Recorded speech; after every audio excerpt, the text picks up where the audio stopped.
परमेश्वर ने क्यों सौंपा है आपको वरदान?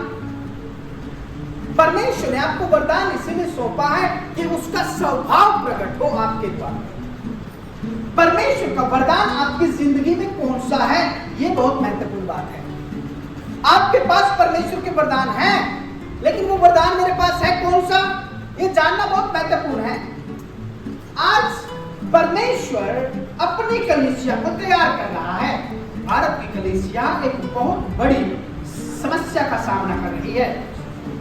आत्मिक रूप से डिस्ट्रक्शन का सामना कर रही है, आत्मिक रूप से गिरावट का सामना कर रही है। भारत की कलीसिया आत्मिक रूप से एक बहुत ज्यादा एक क्या बोलते हैं कंफ्यूजन का सामना कर रही है।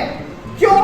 क्योंकि आप कोरोना के बाद के जब प्रचार सुनते हैं चर्चों में, कलीसियाओं में या पास्टरों में या पास्टरों के मुख से जो प्रचार सुन रहे हैं, वो क्या प्रचार है? वो प्रचार है कि मैं सबसे महत्वपूर्ण।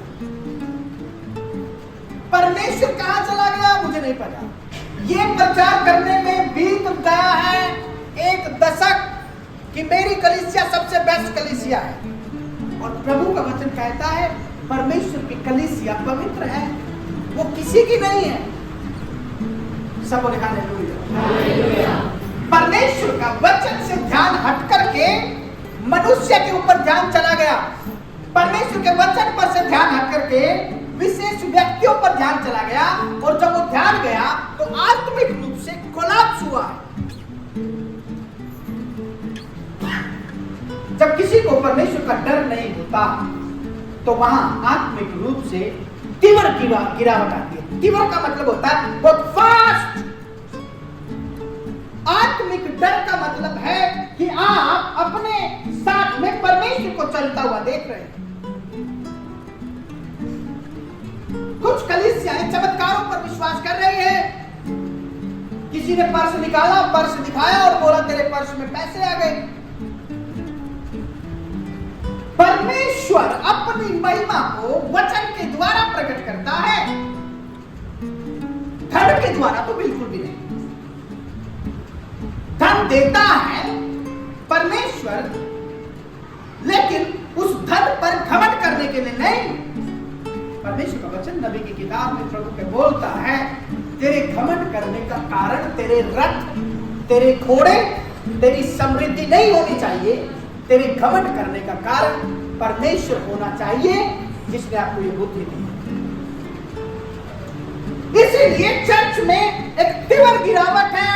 किसकी? आत्मिक रूप से। चाहे वो परमेश्वर का पवित्र जन है, चाहे वो चर्च है, चाहे कलीसिया के लोग हैं, कोई भी है, क्योंकि उनके अंदर परमेश्वर का डर नहीं जा रहा। विशेष व्यक्ति को देख रहा है। किसी ने टाई लगाई है तो मैं भी टाई लगाऊंगा। कोई पास्टर कुर्सी पे बैठ के प्रचार कर रहा है तो मैं भी कुर्सी पे बैठ के प्रचार करूंगा। कोई नाच के प्रचार कर रहा है तो मैं भी नाच के करूंगा। आत्मिक रूप से गिरावट है।